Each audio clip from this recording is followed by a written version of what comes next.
All right, welcome in. Cube Show, college football podcast, coming to you on Sunday or Monday. I'm actually recording this on Sunday night. We'll get it to you Monday morning when we get out. I'm trying to get out a little bit early tomorrow afternoon, evening, so have to kind of get this one done tonight. I was in Columbia, Missouri over the weekend. Pretty cool to go in there. We hadn't been there this year and sit down with Coach Drink, visit with him, talk about his team. And it's a team that I think it was interesting when we were getting to our meetings, we were talking about college football playoff. They're not a team that a lot of people look at and begin to project being in the playoff, but I also think they're a team that you can't necessarily rule out of the college football playoff. Now, they don't have a lot of massive games in front of them, but what they do have is a team that's ranked right now, a couple decent wins, and a lot of teams in front of them, they're going to play one another. And if anything goes like it did this past weekend, there's going to be a lot of teams that continue to get knocked out. So all they have to do is win, and I think they're going to be in the conversation. I don't think it's a lock, but they're in the conversation. So always good to get back to Como and check out everybody. It's a haul to get there, but really good people, really nice people. That new facility is great. And he's got a good staff there too. Love Kirby Moore, everything he does with that offense. And we'll talk a little bit about that with Drew Pine, what they had to do. Ryan Russell, the strength coach, a guy I've known for a long time. He does an amazing job with that group. And they had Oklahoma, who, as we know, struggled a little bit offensively. You fire your offensive coordinator. Joe John Finley takes over that spot, getting some help from Kevin Johns with the quarterbacks, and they're just trying to find a way to make that thing go. And it was cool to be there, cool to kind of get to see a new offense for Oklahoma, what it was going to look like in a Missouri team that I hadn't really seen a lot of just yet. You guys know each and every week we're brought to you by Wickles Pickles, wickedly delicious. If you don't have them in your grocery store, please just ask them why you don't have them, and then go to wicklespickles.com. You can have them drop shipped to you right there. They'll send them to you. You can use them in a lot of different ways. Wickles Pickles, wickedly delicious, title sponsor of the show. Please support them. You go to wicklespickles.com, just get some gear. Got the apron, the hat, shirts, whatever you want. It's great. All right, so we didn't really know how this game was going to go. I would have probably told you if you want to bet your kids' college fund on something this weekend, you play the under of this game. Didn't hit, went over. 30-23, Missouri gets the win. And for about three quarters, I'm not sure if we had a first down. It didn't feel like we did. Neither team could find anything. You know this Oklahoma defense is legit. Sussin was making plays. The edge defenders for Oklahoma have been great the last couple of games. Ethan Downs and company just attacking off the edge, finding ways to disrupt, finding ways to be problematic. And that continued in this game. Trace Ford off the edge has been great. And you knew with this game, specifically with that stretch play that Missouri was going to try to run, they had to set that edge, and it had to be big, and it had to be something that you knew they did that to try to slow everything else down, because that's what Kirby Moore wants to build it around. So Kirby Moore tells us we did a poor job against Alabama of not altering the game plan. Drew comes in, and we just let him run the same game plan, and that's probably not what's best for him. So he said they went back and watched all his Notre Dame film, all his Notre Dame completions, and basically said, what do you like? What can we give you? We saw this. We saw this. And it was interesting because I talked to Tommy Reese about Drew Pine, and he said he's one of those guys that you just got to get him going. You got to get him to a rhythm, get a good feel, build his confidence early. And Coach Drinkwood said, kind of quarterback run. Not sure if we're going to have a lot of that. It ended up helping him. His legs helped him a couple of times. And that was something Tommy told me. He said, I think his athleticism is a little underrated.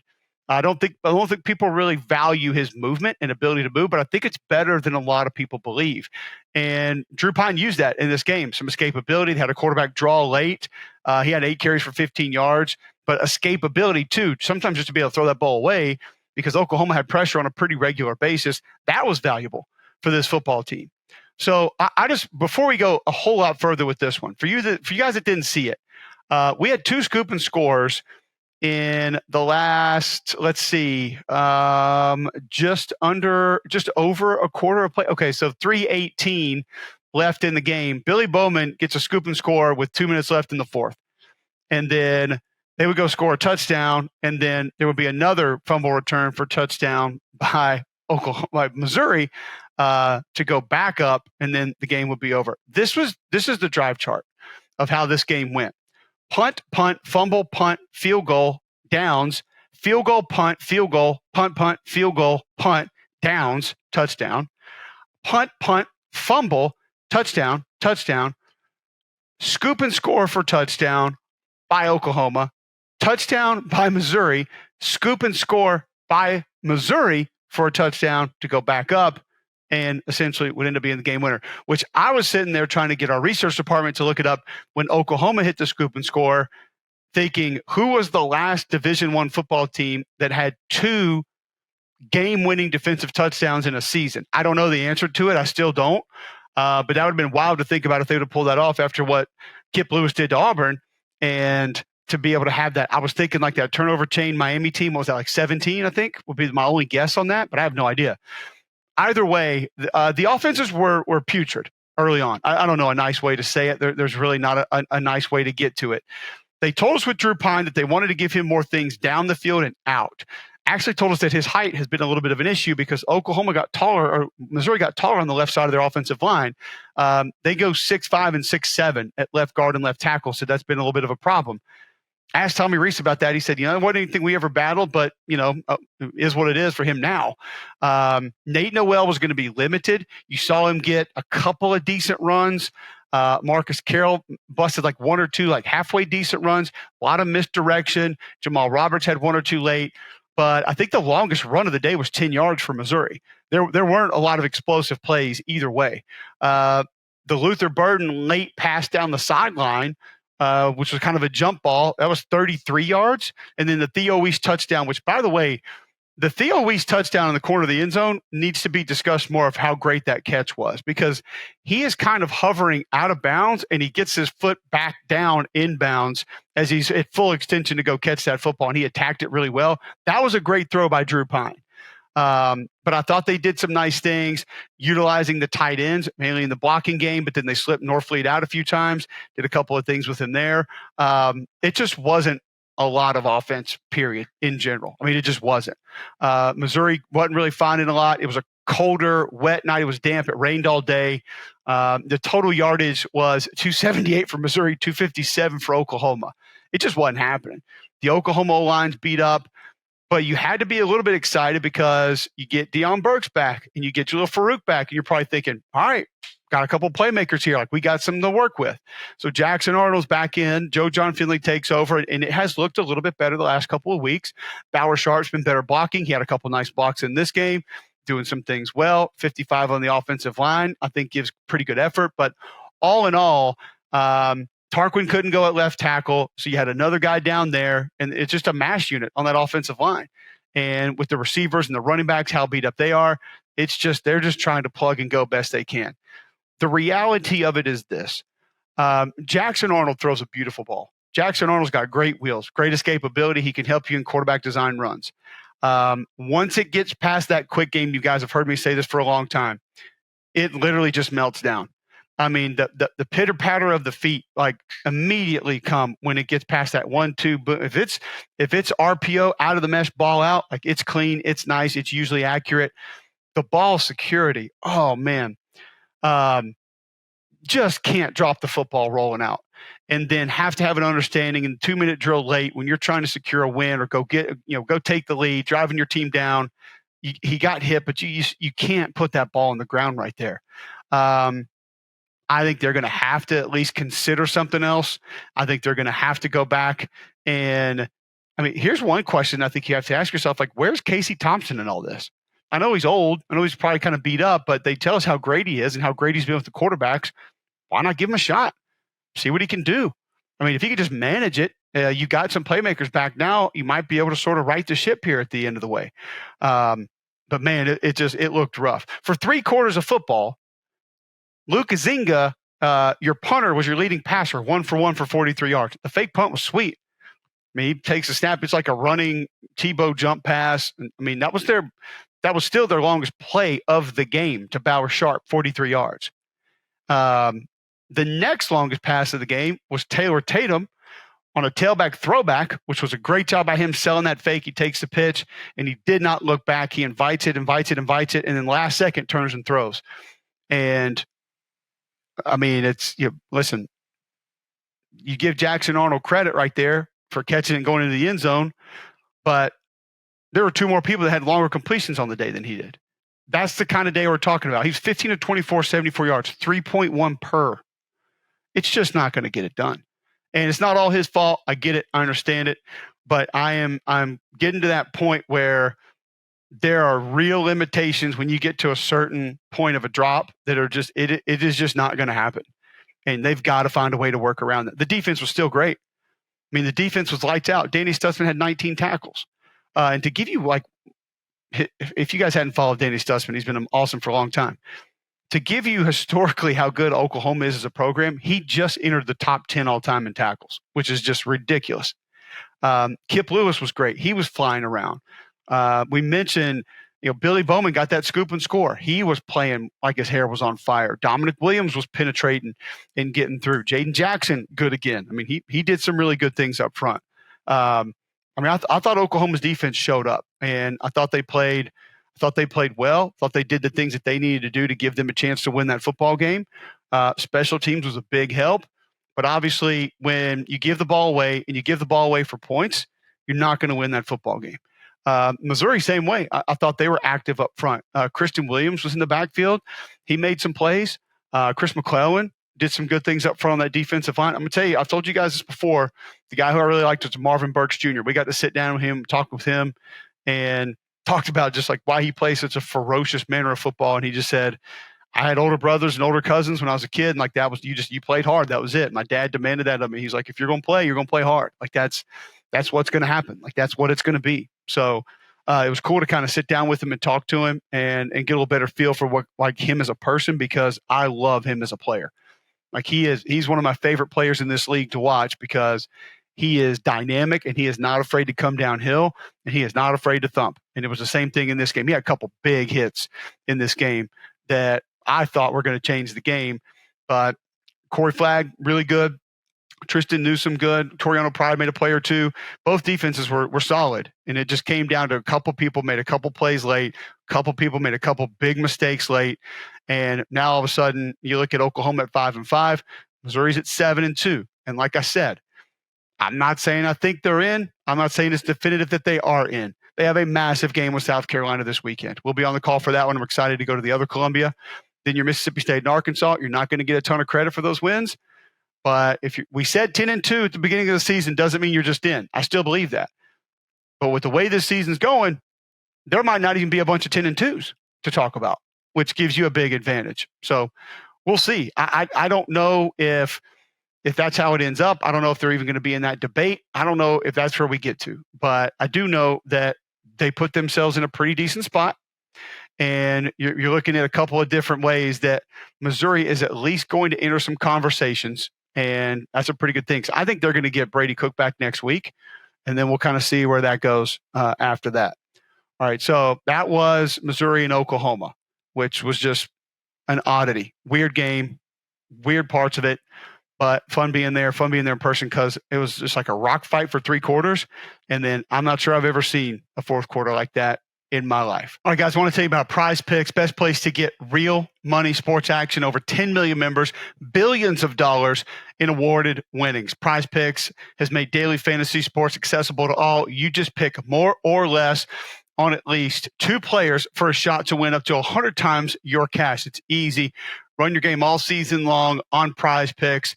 Couple different ways that you can do it. You need to go get the app first and foremost. Download it. I've got it on my phone. I'll check out some stuff for Monday Night Football tonight. You got college football, NBA's getting going, college basketball's going, a lot of different ways. But here's the main thing. By going to prizepicks.com or go pick up the app right now in your app store. Sign up today. Get $50 instantly when you play $5. You don't even need to win. You just receive $50 bonus. It's guaranteed. Prize Picks also offers weekly promotions that can lead to big payouts like Taco Tuesday each Tuesday. Prize Picks discounts select player projections up to 25% to provide even more value for your lineups. I think Justin Jefferson is going to get more than 83.5 yards next week. Christian McCaffrey run for more than 75.5 yards. Go to Prize Picks right now and you can strike it up. There's easy ways to win. A lot of different guys that you can go in on, and you can pick either more or less Tyreek Hill or 97.5 receiving yards. Saquon Barkley over 67.5 rush yards. You can do it right now. Download the app. Use promo code CUBE, C-U-B-E. Get $50 instantly after you play your first $5 lineup. Listen, use a promo code CUBE, $50 instantly after you play your first $5 lineup on Prize Picks. So it's easy. Go to prizepicks.com. You can go sign up today. put $5 in on a lineup, and then you get that $50 right there. PrizePicks.com. Go to the App Store. Promo code CUBE today. Georgia Ole Miss 28-10. Ole Miss takes out Georgia. Ole Miss goes to 8-2. Georgia goes to 7-2. I'm going to say this one time for everybody, and I'm going to admit fully that I'm not sure this was something that I would ever say in my entire life / career covering college football.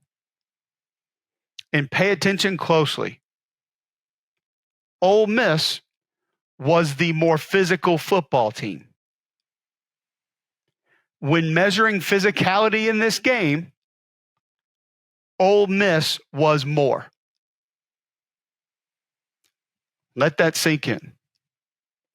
Now, what's going to happen is certain people who like to take certain things that we say are going to take this and direct it at every single individual on Georgia's football team, and that would not be applicable.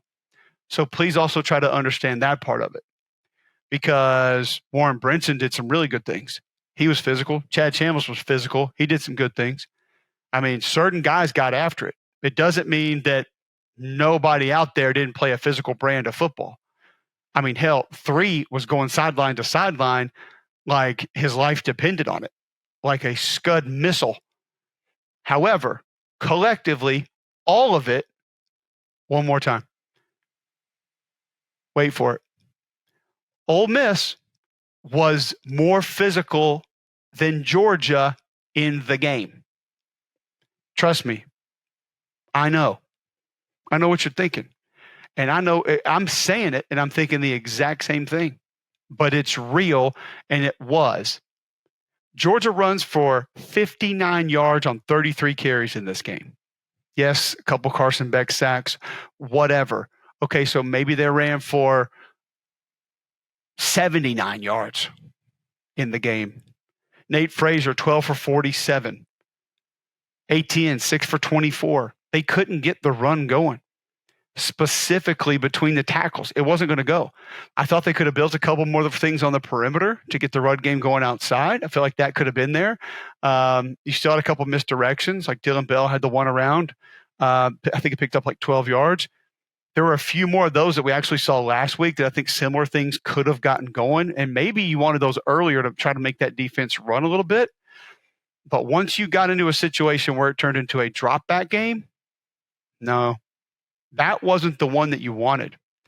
And if you'd like to go back and listen to, I believe it was our week 2 show, whatever week Georgia played East Tennessee State.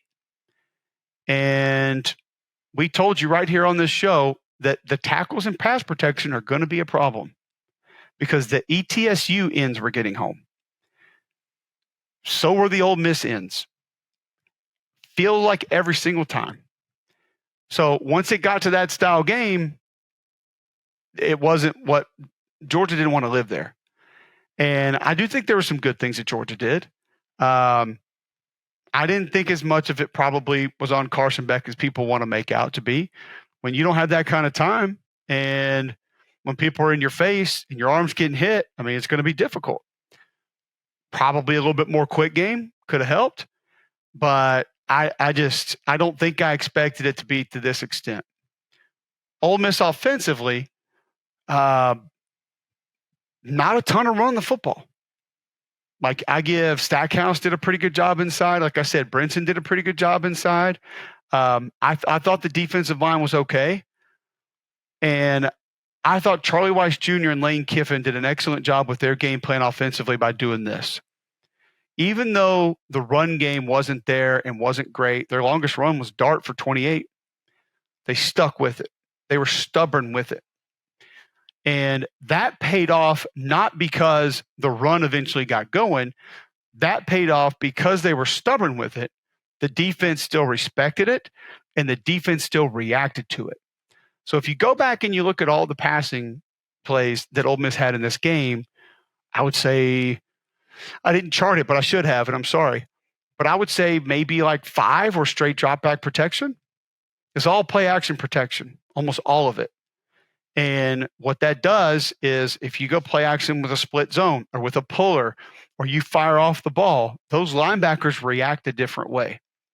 And also the defensive linemen react a different way. When a defensive line sees me come up in a pass set, I mean, they're immediately reacting to swim move, rip, side to side, head bob, spin. When they feel me fire off the ball, it's anchor mode.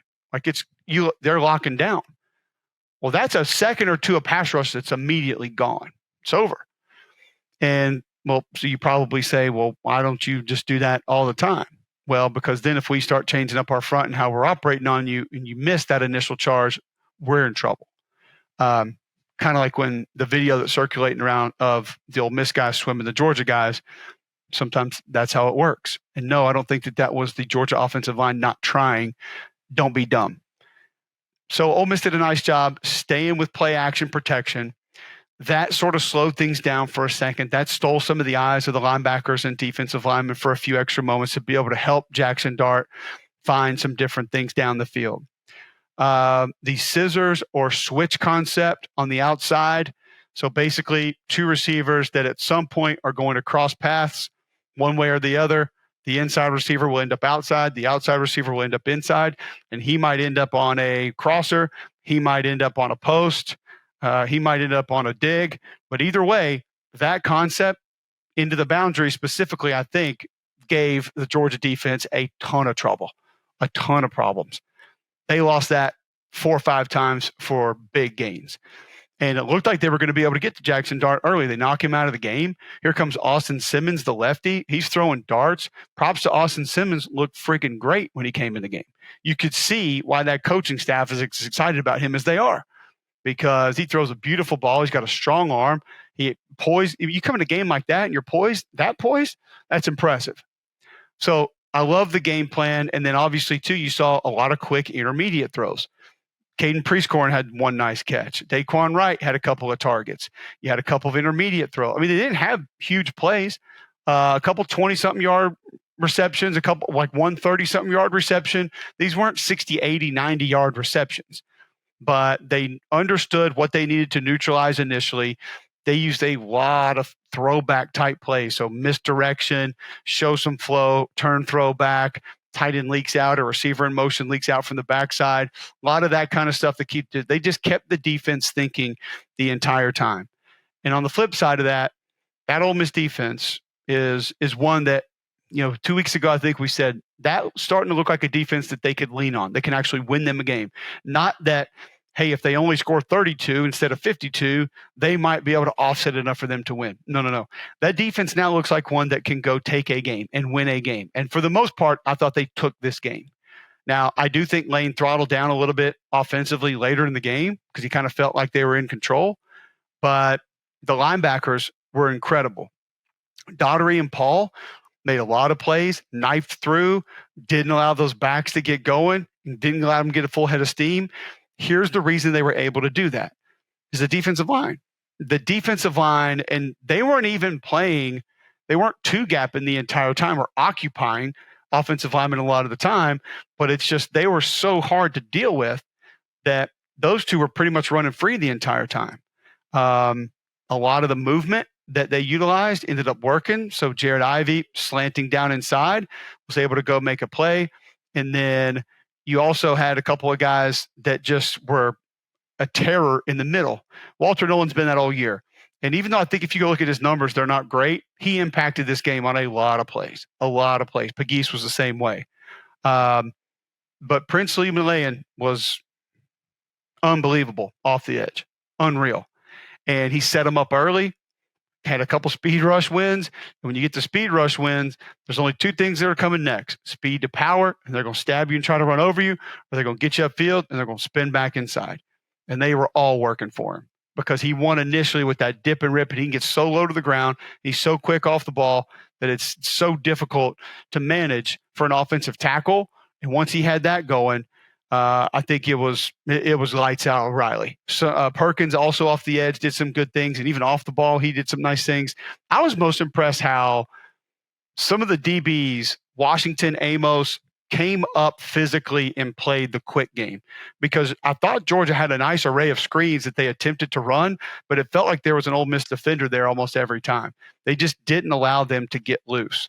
But once again, clogging up the line of scrimmage, allowing the linebackers to play downhill and not have to pick and choose which gap they were going to play or jump back and forth because they had a guy in their lap and they had to choose quickly, or because they had a guy displaced and they knew they had to play over the other side. That wasn't it. It was wait, see, downhill attack, boom. And that's how they did it most of that game. That's why Georgia couldn't get the run game going. It was a really impressive performance by Pete Golding's defense. So many of you thought he was a trash defensive coordinator for so long. Admit now that you were wrong, because this group's just good. They're just good. Xavier Harris made some plays up front. They got guys that can win one-on-ones. They have guys that can occupy blocks. They have sideline-to-sideline guys. They have physical guys. And they imposed their will to a certain extent. They really did. And that's crazy to think about because that's where we are. Now, Georgia defensively still, like I said, C.J. Allen was awesome in this game. He was flying around. Jalen Walker was flying around. They just weren't put in a position where the way the game was called and their skill sets could be put to use to their best abilities. That wasn't allowed really, because it was quick distribution off play action protection, which is max protection a lot of times, so 6 and 7 blockers, and it's stealing your eyes and slowing you down. They just weren't able to get it going. But like I said, I thought Christian Miller did a couple of good things. Stackhouse and Brinson in the middle, Chambliss off the edge. They all did a couple of nice things. It's just it wasn't consistent. And because of where Ole Miss was in the game with the style of game they were getting and their game plan, they were just able to keep it going. It was a really impressive win, though, for Lane and for Ole Miss. Give them a lot of credit because I think game plan had a lot to do with that. I really do. And they weren't even great on third down. But they limited the penalties. They won the turnover battle, and they got a program-changing win at home. I mean, that's a signature win for Lane. That is a massive program-boosting win for Ole Miss, and it's just huge. And it changes the playoff picture, obviously changes the trajectory for Ole Miss, and it is just a lot of wow that went along with that one. All right, guys, I want to tell you about True Classics. If you're looking for some gear for fall and you need to know where to go, it's True Classics. It's easy. Right now, you're going to get premium basics online that if you need just the right fit, kind of like I do, if you have a little different body style, then True Classics is here for you. How clothes that have such a tailored fit are usually expensive? Not True Classics, no. What are your fall must-haves? Think about hoodies. Maybe you need jeans. Maybe you need T-shirts. You can get packs of T-shirts, packs of underwear, packs of boxers, all right there at True Classics. They define your best features with a perfect fit, snug in the arms and the chest, just the right amount of room around the midsection. Fall and winter must-haves like long-sleeve Henleys, waffle hoodies, jeans, button-ups, joggers, and more. You got moisture wicking, quick dry, odor control. You can mix and match your clothing to fit your lifestyle. 100% perfect fit guarantee and easy returns from True Classics. Trusted by over 4 million customers and over 200,000 reviews. True Classics, ultra comfortable, perfect fitting essentials make for the perfect gift for the man in your life. So you need to go check out True Classics today. It's easy, versatile, comfortable wear for you that you're going to want to go check out here for fall season. The holidays are here, and True Classics ultra comfortable, perfect fitting essentials make for the perfect gift for you and the men in your life. So if you're ready to upgrade your closet, shop now. Unlock big savings during their huge holiday sale. Just go to my exclusive link, trueclassics.com/cube. That's trueclassics.com/cube to save. Please support our show. Tell them we sent you in the year with holiday cheer and a lot of new gear. trueclassic.com/cube, and go get some new gear for yourself today. Also a lot of wow in Baton Rouge over the weekend.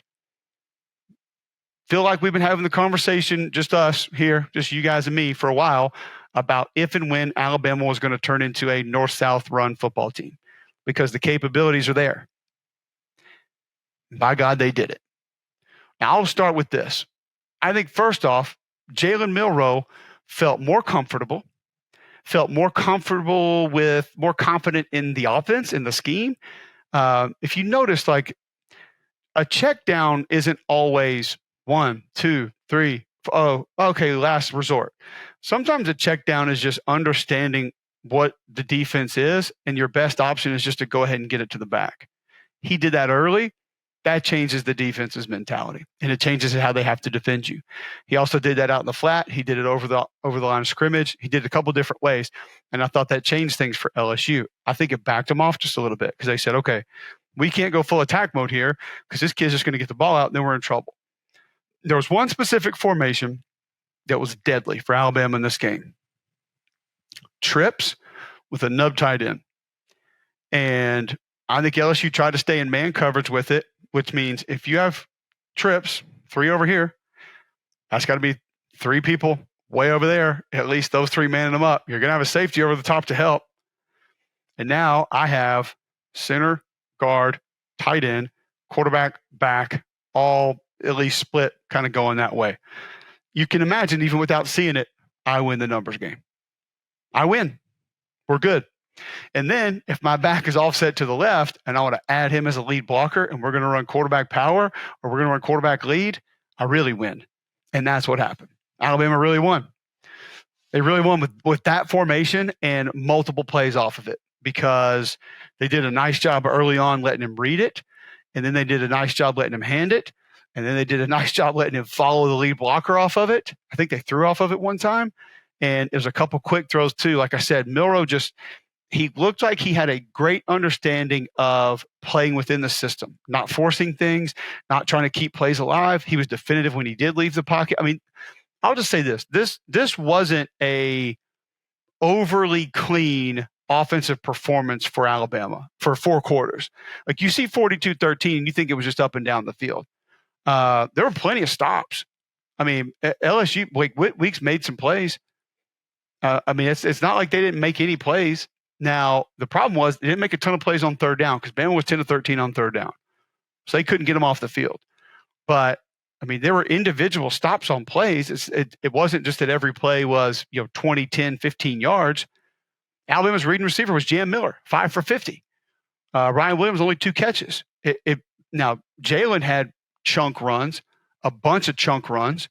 I thought Jam Miller had a nice run here or there. I thought Justice Haynes did a good job getting downhill on a couple of the runs that he had. But it was the Jalen show. And it was mainly out of that formation because they got the look that they wanted. And then it was him playing within the scheme and the system because he didn't try to force things down the field. He saw what defenses he was getting. He said, you know what? Get it out. Let's go. Let them ride. I thought Weeks, with like 15 tackles, he played great. He was all over the place. He overran a few things a couple of times. Braden Swinson made some plays off the edge. He was solid. I still Savion Jones, super try hard guy off the edge. He made a couple of things happen, but this was one where the LSU defense probably felt like they're a little more on their heels than they have in a lot of other games. And I don't know necessarily if that was formation, if that was plays, if it was reads, if it was attacking the wrong places. And there were adjustments made. They played it different late. It's just because Alabama had the counter punches off of it, it didn't really matter what they were going to do. And with our initial message there of would Alabama ever be able to turn into this ground and pound football team, what have we been saying about the other side of that for a long time now? I feel like we've been hammering this drum pretty hard of everybody out there saying LSU can't run the ball. LSU offensive line's terrible. LSU's not good at running. And I've tried to tell you guys it's not true because it's not that they're not good at running the football. They're not good at getting the opportunity to run the football. And that was never more evident in a game than this one. And I went back and I pulled it because I believe it was the second play of the game. They run outside zone. They run the stretch play. And it goes for 24, 26 yards, whatever it was. It's a nice little run, a little cutback. And then I think you go to the next series because I think they went down and kicked a field goal there. And then the next series, they come out, second or third play of the series, they run it again. It's like out, nice little cutback. It goes for like 8 or 9 yards. Like, man, that looks good right there. I like the way that looks. And then I didn't see it again the next series. And then I didn't see it the next series or the next series or the next series or the next series or any other series for the rest of the game. I don't know what to say about that really. Because if you have something at your disposal that is proven to be effective and you choose not to use that, there is literally no finger pointing other than one place. And I understand the game got to a point where you couldn't play ground and pound and you couldn't this and you couldn't that. And if you saw Jordan Tomlin after our game in Knoxville, 2 weeks ago, we talked about this game, and I said very simply, don't throw it to the crimson jerseys. That was all. I mean, that was for me my key to this game. That was what was going to matter and what was going to decide this game. And Garrett Nussmeier threw 2 interceptions, and thankfully for him, the guys in red dropped 2, maybe 3 more. 2 for sure. 1, iffy. Could have been. Maybe had a chance to be. 24 carries for 104 yards. Caden Durham, 8 for 63, 7.9 per. I mean, if you're not going to try it, then I don't even know why we should talk about it as an option. Maybe it doesn't even matter if it's good or bad or possible or indifferent or maybe this. You got to try it. I mean, this game was 21-6 at the half, 14-3 into the first quarter. So, I mean, it's not like way out of whack. You could have stuck with your game plan. But I don't. This has been going there and snowballing for the entire season. And Nussmeier throws a great ball, and he's a good quarterback. He's got great weapons. That's fine. But if you ask me, your best weapon, and I debated this with people in the preseason. I said LSU's strength, their best weapon is their offensive line. And everybody said, no, quarterback. No, wide receivers. Well, who protects the quarterback that gives the time for the receivers to then get the football? So I would think that they'd probably factor into that just a little bit. But either way, he was on the move a lot. I think he scrambled 3 times in this game. And I think McElroy told us on McElroy and Kubik in the morning last week that he had only scrambled for positive yards. I want to say Greg said 2 times all year going into this game. It may have been 3. Either way, he matched his season total in this game. So that's another part of the people that are like, they can't protect him. He doesn't move. There are just a lot of little things that work against it that I just feel like we've missed on for a long time that have been right there in front of us. But for some reason, we just don't want to accept them. Either way, it had to be a frustrating game if you're an LSU fan. I get it. I understand that. Because like I said, it wasn't a super complex game plan from Alabama, but it was a really effective game plan. And it gave them answers to multiple things without being overly extensive. And it worked. And they executed it well. And I think because we've talked about some of these Alabama offenses in the past, these identity crises that they've been happening in single seasons, last year being one of them, maybe even early this year, because it looked like Wisconsin, okay, here it is. They can do this. Missouri, that's them. They're going to live that way. And then sometimes they have, sometimes they haven't. And then it's like 4 wide, flip it around. Vanderbilt only handed the ball off on consecutive plays 3 times, one of those in the fourth quarter. Weren't even giving themselves chances to be that type of football team. Now I think we know they can be that kind of football team. And I think it's fair to ask, was Jalen healthy a couple weeks ago before the bye week? And maybe that was him kind of protecting himself. I don't know. But he looked different in this game. I mean, he looked like he was a character that had been created on Madden in this game, because there was a lot of other guys that couldn't keep up with him. Plain and simple. Booker, great. Parker Brailsford is having an amazing season. Now, listen, I'm going to be honest with you guys. I have not studied all the other centers in college football, but if you're watching this and you're not an SEC fan, or you just think I'm an SEC homer or whatever it is, please present to me the center in college football playing better than him. I'll wait, because I don't think there is one. And there might be that I haven't seen or paid enough attention to or need to watch more of, but I don't think there's one. Like, he has elite hands, body control. But the thing that's different is his tenacity, his fight, his finish, his grit is different than it was last year. And trust me, I watched him a lot last year because that group won the Joe Moore Award, so I studied him a ton. Massive win for Bama, 7-2. LSU goes to 6-3, and the playoff picture for those two at least begins to come into just a little bit more focus. But that was a wild one. Also, Nick Sheridan, first formation out of the gate. Pistol, which I love it more when it's I, but that's okay. And Milroe did go under center for a play. Pistol, ace formation, really. 2 tight ends, 2 wide receivers. It's the best formation in football. You even everything out. You widen the surface. You're probably going to have one-on-ones on the outside. It's the best formation in football. And when you've got Robbie Utes and C.J. Dupree and those guys that are helping you, oh, yeah. And downhill backs and a mobile quarterback at that, oh, buddy, get that thing going. I thought they were going to pound out of that. They didn't use it a ton, but I thought they were going to roll with that. And I was I was ready to see it. I was here for it if that's what they were going to do and that's where they were going to live. Solid win for Alabama. And, we'll see how that plays out for LSU the rest of the year. It's going to be interesting to watch. All right, guys, you always know about Blue Delta jeans, the most comfortable pair of jeans you will ever own. Fit just for you, custom fit. And they can do that digitally now right there at bluedeltajeans.com. Or if you're over in Oxford, go stop by the store, see Nick and the guys, let them get you fit for the best pair of jeans you're ever going to have. Holidays around the corner, they do gift cards, and your family member can have them fit right there online, and then they'll ship them to you. You'll open up that bag of Blue Delta jeans, and you will not regret it. You'll see me here with them every Monday night on Read and React, wearing my Blue Delta jeans. You'll love them. I love them. Custom fit, stretchy, flexible, breathable. You can dress them up, go casual. Blue Delta jeans. Tell them you heard about them right here on Cube Show. BlueDeltaJeans.com. Texas takes out Florida 49-17. I thought Florida showed up and fought. Aiden Warner wasn't going to be able to get a lot going in the passing game. He's 12 of 25, 2 picks. I did what I saw from the Florida rushing attack. Now, some of this was just a little bit later when you're just kind of out of things to do, but Jacoby Jackson, 116 yards. Jaden Baugh had some really nice runs. Keep in mind, when you see him going side to side, he's 235. But you put some of these younger backs with a Lagway down the road and get some of your weapons at receiver back. All I'm saying is you can see the potential in the offense down the road maybe. I thought the D-line played hard, but I thought things stopped outside the tackle box. For the front seven, because the perimeter runs and the perimeter extended plays, we call them detachments, the backs out of the backfield, they were absolutely bludgeoned by those in this game. And Sark's the master at it. He'll motion them in, motion them out, backs out of the backfield, counter, like full counter to the right, fake, back motioning out, boom.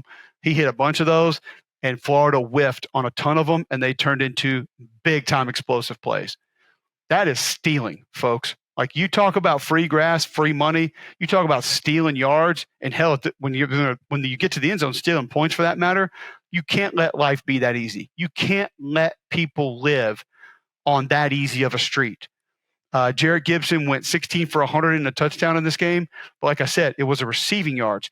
Jaden Blue, 3 for 67. Okay. Also out of the backfield. I think Matthew Golden caught 1 or 2 out of the backfield. Quintravian Wisner, 3 for 59 and a touchdown out of the backfield. Bond or Bolden, I think both had 1 out of the backfield, or one or the other did. I mean, it was a clinic on how to use backs out of the backfield or receivers into and then out of the backfield. But that was a problem for Florida. And they got lost in coverage a little bit. There was some safety confusion on one slot post. That was an issue.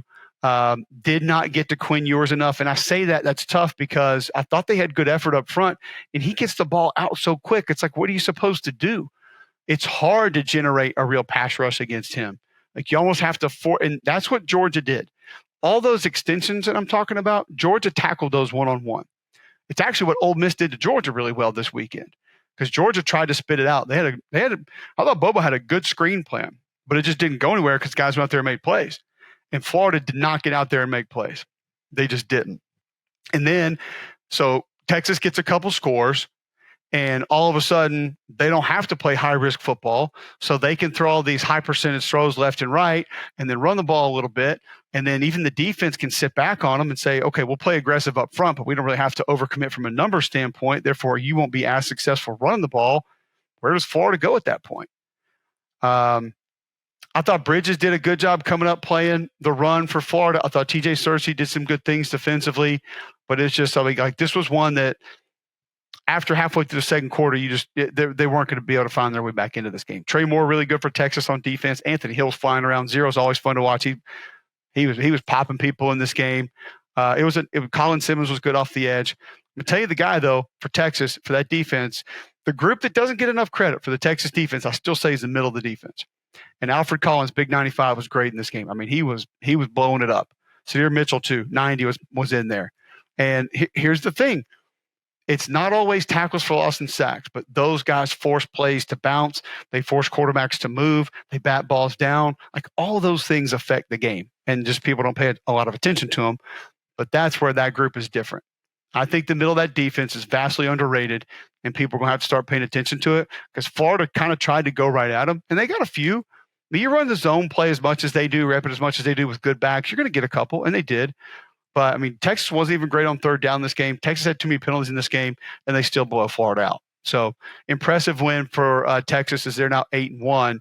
And, of course, we know what that path is moving forward with a chance for them to go to the SEC championship game, which some of the scenarios we're staring down the barrel of right now with teams being tied at a certain record in the SEC, a little scary. A little scary to think about where we potentially could meet up there. Tennessee takes care of Mississippi State. Now, listen, Mississippi State continues to fight. I'm going to give them credit. I know they got blown out. I know they didn't do a lot of great things. I know this looked bad, 33-14. I get it. They're 2-8. Okay, they're 0-6 in conference. But I'm just telling you, man, like, they play hard. That center, 67, he's one of the – after Brailsford, I think he's the next best center in the league. He plays his rear end off. The offensive line gives good effort. They can beat some. Yeah, this D-line's really good. They're really good. But watching the tight ends block, watching how the backs get north and south and get downhill, like Davin Booth, man, he gets going and, like, he'll hit it hard. Same thing with Johnny Daniels. Like, they run hard. You can offensively, you can see it. Like, I can see it all coming together with another piece or two and it being okay. Because Van Buren has poise. He stands in that pocket and knows he's going to get crushed. And then he's sitting there, he's like full extension, diving over the pylon in the corner of the end zone. Like, he wants it, man. He's a competitor. He made some great throws. He made some terrible throws. He's got to protect the football. Obviously had an interception, put the ball on the ground and lost it. That's been a little bit of a deal with him. Got to protect the football, but you can see the growth. It's coming. It is. And they play hard. The defense is a little bit different because I don't think you have near as good of fits in different places. Guys are playing out of position, but like Isaac Smith in this game was all over the place. I mean, he attacked. I think he got a flag for roughing the passer one time, but I mean, he went at it. Nick Mitchell does some good things on the edge. Stone Blanton cleans a lot of stuff up. Big 90 was in there getting into the backfield, had a couple pass rush wins. Like, they play hard. So I don't think the record is indicative of what that coaching staff has done this year, because I think a lot of what's happening this year will show up in the next year or two if they keep the guys around. Still going to need to add some pieces, but I could see it coming. Tennessee, this was another one where a lot of you guys are going to say, it was not enough yards, not enough points. So Nico goes out of the game. He gets hit. 8-13, 174, 2 touchdowns, no picks before he did. I thought he looked sharp before he went out. Couple misfires on the run, on the move. I do think that that's an area that he's going to have of growth in the offseason is accuracy on the move. But I thought he looked sharp again. And then he goes out. Okay, well, what happens when he goes out? You're becoming one-dimensional, just like we've talked about with Florida. And they embraced it. They said, you know what? We'll go right at you. We'll run the football right at you, and you know it's coming. And it worked. Dylan Sampson goes for 149. Back-to-back career rushing highs for Dylan Sampson. He had a career high last week and now career high this week. And they were physical. They ran 57 times for 240. You protected your team. You protected Gaston Moore, who doesn't have a ton of experience in there at quarterback. Dante Thornton, a couple big catches. Squirrel White did some good things. The tight ends blocked really well. I thought Kitzelman had another good game. Thought 19 had a good game blocking. Like this tight end group is going to be key for Tennessee to make a deep playoff run. Critical. And now that Georgia game looks totally different. Totally different. Because if Ole Miss can be the more physical team, Tennessee definitely can be the more physical team. And the offensive line was a little sloppy, but they played hard. Like I thought they finished. I thought they really did get after them. Wasn't as clean as you would want it to be, but they played the rear ends off. Defensively for Tennessee, James Pierce, probably his best game of the year. He was all over the place. 21 was in the backfield, a pretty good amount. I saw him disrupting, making plays. Aaron Carter, sideline to sideline. He knifed through a couple of times. Omar Norman Lott was pushing guys around. That D-line is just a handful, man. They really are.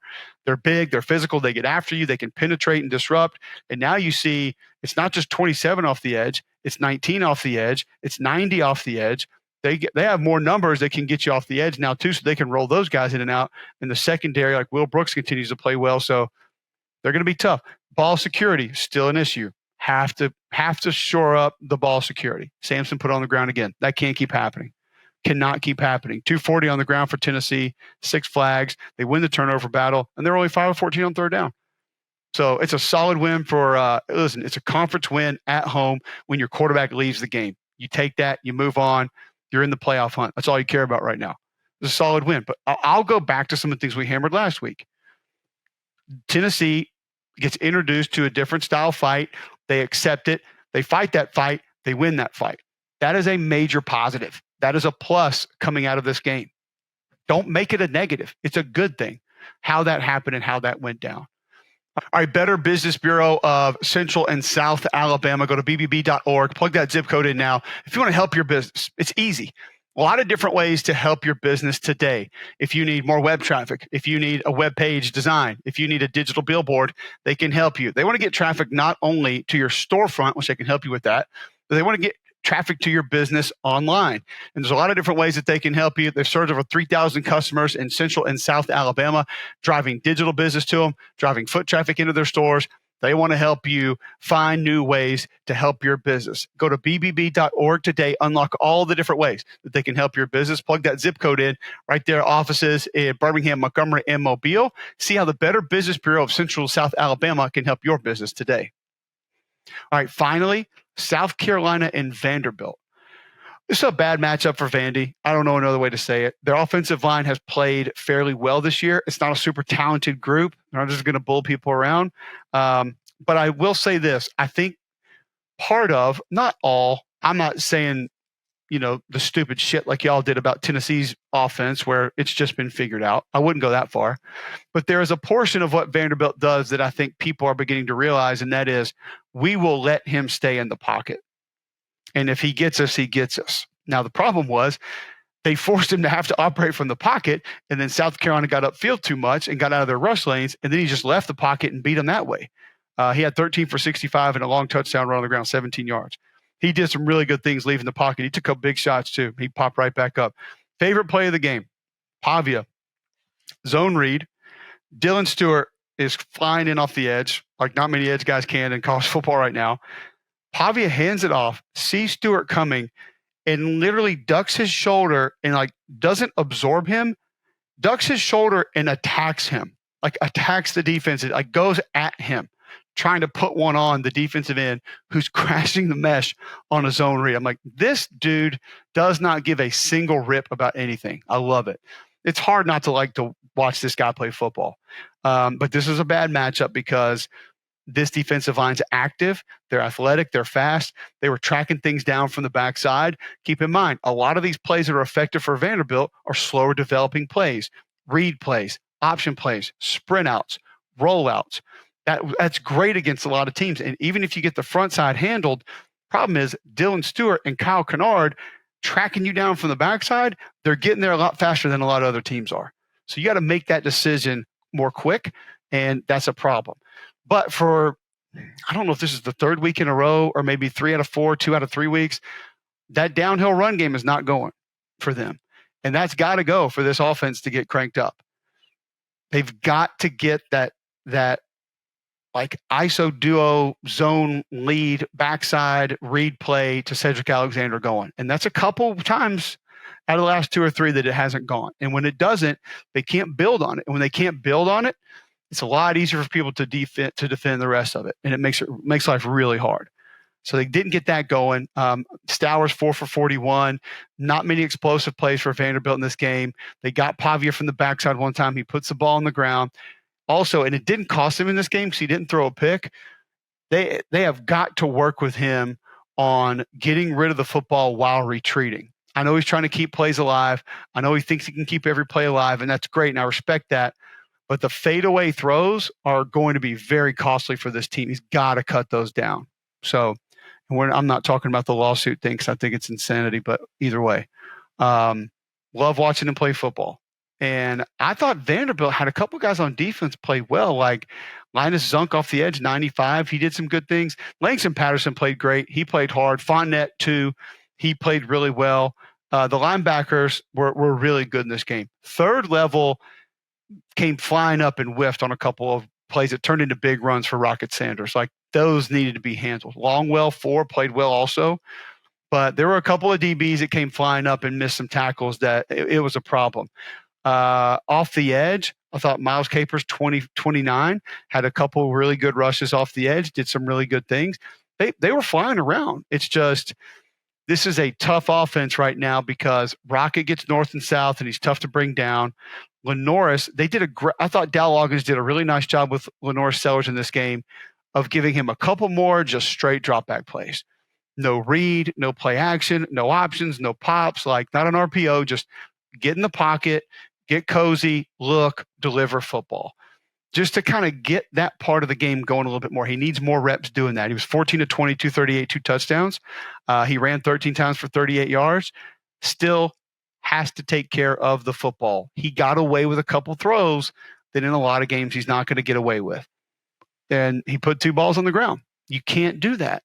You're able to get away with it in this game, but you've got to get that under control. Rocket Sanders had a couple big runs. He had 2 catches for 52 yards. One went for a touchdown. Dow Loggins did a nice job in the screen game as well. Some new little creativity there. And I'm going to tell you guys right now, Rocket's been great. Lenoris Sellers is friggin' awesome. Awesome. The MVP of this offense right now is Joshua Simon, number 6, tight end. He blocks. He grinds his ass off when he's blocking. Like he's not afraid to get in there and mix it up. They use him in split zone. They get him out in the flat on routes. They get him downfield on routes. He's catching run guys. He's breaking tackles. Joshua Simon is the MVP of this offense. I'm telling you right now. I thought 78 did a good job up front. He finished some blocks, got after him a little bit. The offensive line held up better than I thought they would. Still breakdown here, there, not super clean, but all in all, I mean, you go on a road to a team that is dangerous, that has a lot of positive vibe behind them right now. You hold them to 274 yards, and that's why I keep telling people, if there's a front in this league that I don't want to play, I know the A&M kids are insane. I get it. That Ole Miss front, what they just did to Georgia was nuts. But this is the one I don't think I want to play. And part of it is when they cut Demetrius Knight and Debo loose, and see, here's what I think happened in this game. I think that the D tackles were super active. There was one play, they ran a tackle twist. It was like a run stunt. And so the penetrator, I believe, was Alex Huntley. So Boogie Huntley is penetrating in, and he's waiting on the loop man, who I want to say was maybe TJ Sanders. And instead of going around, Sanders cut in too early, and Huntley's holding up his block, and he's like swatting TJ Sanders through so he can loop around him. And so, I mean, it's just like they have such a good feel of how this thing operates, what to do, how to make it work. And here's the best part about these D tackles, and the D ends sometimes, but D ends are kind of pretty boys out on the edge. The D tackles do the dirty work. But here's the cool part about it. These guys ultimately, and you can tell this by watching how they operate, these guys are obsessed with the defense being dominant, not them individually, because they sell out with their individual job to make the rest of it work. And that was one example of it right there. But like when you see guys tee off on a center from a 3 technique and they drive him 4 yards across the line of scrimmage, instead of driving him 2 yards and then chasing the quarterback, you know their brain is, I am going to go above and beyond to make this work for us. And if I get it, great. But it needs to work for all of us. Like they are a very unselfish group up front. And then when they start doing that stuff, the part that really shows up, no one's getting to the second level, because now you have these offensive linemen that are looking left and looking right, and they're trying to combo, and this guy's off this way, and they don't really know what's going on. They're all worried, and they can just 2-gap and take up space if they need to also. So here's what happens. 0 comes flying through the line of scrimmage, and nobody ever sees him. Or 17, who looks like the fastest person on their defense, comes flying through the A-gap, and no one ever sees him, and he makes the play. Like those two, when they get downhill and get a free run, nobody wants to be in front of that. Nobody. So Clayton's just doing a really good job of letting that defense play different ways, but making them all play together. Like another guy, Nicky Munori, he was playing down close to the line of scrimmage on multiple snaps in this game. And he was kind of knifing through a couple times, doing some different things. 31, Peyton Williams, like we hadn't talked about him all year.